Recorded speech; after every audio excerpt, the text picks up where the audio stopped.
ಏನು ಟೆನ್ಷನಲ್ಲಿರೋ ಹಾಗಿದೆಯಾ?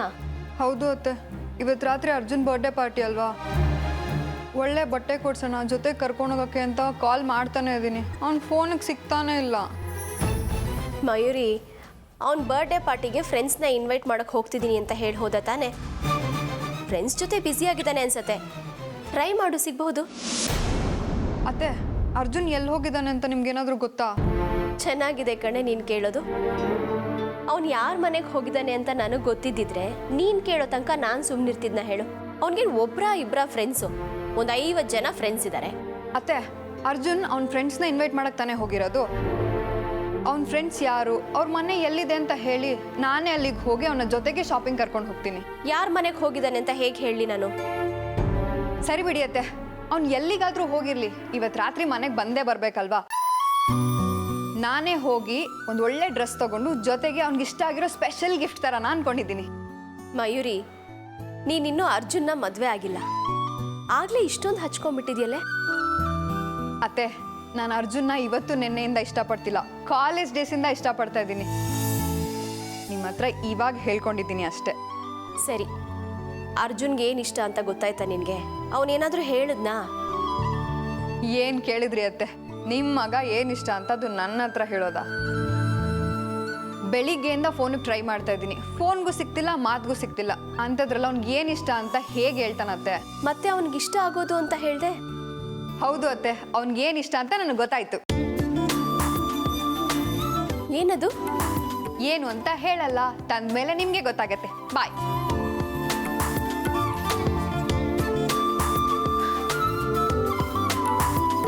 ಒಳ್ಳೆ ಹುಡುಗಿ, ಈಗಲೇ ಇಷ್ಟೊಂದು ಹಚ್ಕೊಂಡಿದ್ದಾಳೆ. ಇನ್ನು ಮದುವೆ ಆದಮೇಲೆ ಅರ್ಜುನ ಒಂದು ಕ್ಷಣನೂ ಬಿಟ್ಟಿರಲ್ಲ ಅವಳು. ದೇವ್ರೆ, ಈ ಜೋಡಿ ಯಾವಾಗಲೂ ಹೀಗೆ ಇರೋ ಹಾಗೆ ಮಾಡಪ್ಪ.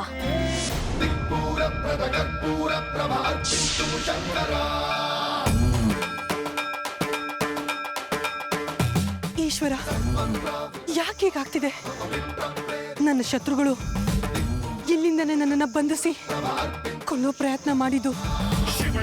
ಅವ್ರು ಯಾರು ಏನು ಒಂದು ಗೊತ್ತಾಗ್ತಿಲ್ಲ. ಅವ್ರ ಮುಖದ ಗುರುತು ಸಿಗ್ತಾ ಇಲ್ಲ ನನಗೆ. ಯಾಕೆ ಈಶ್ವರ? ನನ್ನ ಶತ್ರುಗಳು ಸುಳಿವು ಸಿಗುತ್ತೆ ಹೋಗು ಅಂತ ಹೇಳ್ದೆ, ಆದ್ರೆ ಅವ್ರ ಮುಖದ ಚಾರೇನೂ ಗೊತ್ತಾಗ್ತಿಲ್ಲ ನನಗೆ. ಏನ್ ಮಾಡ್ಲಿ ಈಗ? ಅವ್ರನ್ನ ಕಂಡಿಡಿಯೋದಿಕ್ಕೆ ಬೇರೆ ದಾರಿನೇ ಇಲ್ವಾ? ಚಿಂತಿಸಬೇಡ, ವಿಧಿ ಲಿಖಿತದ ಪ್ರಕಾರ ಕೆಲವು ಸಲ ದುಷ್ಟರ ಕೈ ಮೇಲಾಗಲೇಬೇಕು. ಇವತ್ತಿನ ನಿನ್ನ ಸೋಲು ನಾಳೆಯ ಗೆಲುವಿಗೆ ಮುನ್ನುಡಿಯಾಗುವುದು. ದುಷ್ಟರು ಸೋಲಲೇಬೇಕು, ಅವರ ದಮನ ಆಗಲೇಬೇಕು. ಇಲ್ಲಿಂದ ಇನ್ನು 10 ಹೆಜ್ಜೆ ಮುಂದಕ್ಕೆ ಹೋಗು, ನಿನಗೆ ಒಬ್ಬ ಶತ್ರುವಿನ ಸುಳಿವು ಸಿಗುವುದು. ನೀನು ಹೇಳ್ದಾಗೆ ಹೋಗ್ತೀನಿ. ನನ್ನ ಶತ್ರುನ ನನಗೆ ತೋರ್ಸು. ಅದನ್ನೇ ಮನಸ್ಸಿನಲ್ಲಿ ಇಟ್ಕೊಂಡು ಯೋಚನೆ ಮಾಡ್ತಾ ಇದ್ದೀಯಾ? ಮೊದಲು ಅದರಿಂದ ಹೊರಗಡೆ ಬಾ. ನಾನೇನು ಯೋಚನೆ ಮಾಡ್ತಿಲ್ಲ ಅಜ್ಜಿ. ನಿನ್ನ ಚಿಕ್ಕ ಮಗುವಿಂದ ನೋಡ್ತಾ ಇದ್ದೀನಿ. ಯಾವುದಾದ್ರೂ ಯೋಚನೆಯಿಂದ ಹೊರಗಡೆ ಬಂದೆ ಅಂತ ನೀನು ಮಾತು ಹೇಳಿದ್ರು ನಿನ್ನ ಮನಸ್ಸೆಲ್ಲ ಅದರಲ್ಲೇ ಇರುತ್ತೆ. ಅದಿತಿ,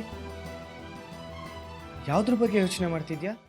ಶ್ರೀಚಕ್ರ ನಮ್ಮ ಕೈವಶವಾದ್ರೆ ಇಡೀ ಜಗತ್ತೇ ನಮ್ಮ ಪಾಳೆ ಪಟ್ಟೆ.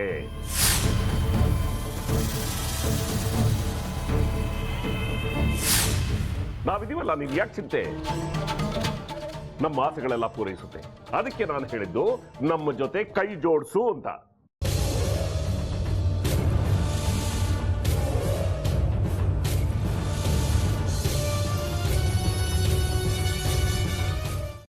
ವೆಜ್ ಖಾರ ಬಾತ್ ಮಾಡುವ ವಿಧಾನ: ಒಂದು ಬಾಣಲಿಗೆ ತುಪ್ಪ, ಸಾಸಿವೆ, ಕಡಲೆಬೇಳೆ, ಉದ್ದಿನಬೇಳೆ, ಗೋಡಂಬಿ ಹಾಕಿ ಹುರಿದು ಕರಿಬೇವು, ಬಾಡಿಗೆ ಮೆಣಸಿನಕಾಯಿ, ಕ್ಯಾರೆಟ್, ಬಟಾಣಿ, ಟೊಮ್ಯಾಟೊ, ಕಲ್ಲುಪ್ಪು, ಬೆಲ್ಲ, ಬಿಸಿಬೇಳೆ ಬಾತ್ ಪುಡಿ, ಅರಿಶಿನ, ರವೆಯ 3 ಅಳತೆಯಷ್ಟು ನೀರು ಹಾಕಿ ಚೆನ್ನಾಗಿ ಕುದಿ ಬಂದ ಮೇಲೆ ಹುರಿದ ಬನ್ಸಿ ರವೆ ಹಾಕಿ ಕಲಸಿ. ಈಗ ವೆಜ್ ಖಾರ ಬಾತ್ ಸವಿಯಲು.